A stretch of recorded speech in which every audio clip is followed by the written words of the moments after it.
د بلخ ولایت د نهرشاهي ولسوال د ملي ټلویزیون له خبریال سره د خبرو پر مهال د دغې ولسوالۍ په کچه له خپلو فعالیتونو یادونه وکړه. ویل چې دوی د خلکو د بنسټیزو اړتیاو د پوره کولو، د ټولنیز وضعیت د ښه والي او د غوره خدمتولۍ په برخه کې اړین ګامونه پورته کړي دي. هغه وویل چې د نوو راستنو شوو کډوالو ټولنیزو ستونزو ته له قانوني لارو تر ډیره رسیدنه کړې ده.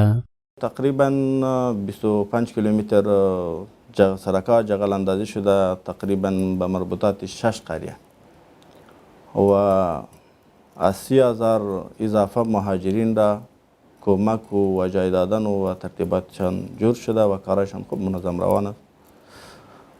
دیگر رنگ ما الحمدلله اینجا در ما یک جلسه با خیرتارا داریم که دو بسیار خوب دستاورد داریم. خوب دستاوردهای مایی است که به هر نوع در اونجا صحبت می شود. نوړي همداراز د خپلو ځینو نورو کاري مسایلو ته هم په اشارې وویل چې دوی د اسلامي امارت د چارواکو د سپارښتنو پر اساس او د بشپړې همغږۍ په چوکاټ کې هڅه کړې څو د خلکو ټولنیزې ستونزې په چټکۍ سره حل کړي.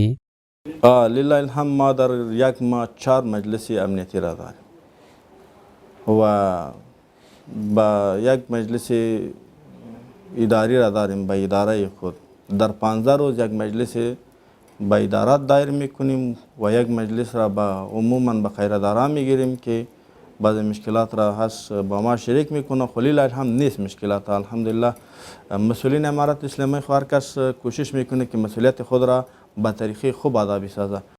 د یادونې وړ ده چې نهرشاهي د بلخ له 15 ولسوالیو څخه یوه ده چې له اوږدې مودې راهیسې پکې بېلابېل قومونه یو د بل ترڅنګ ژوند کوي او د دې ولسوالۍ خلک عموما په کرنه، مالدارۍ او یو شمېر نورو کسبونو بوخت دي.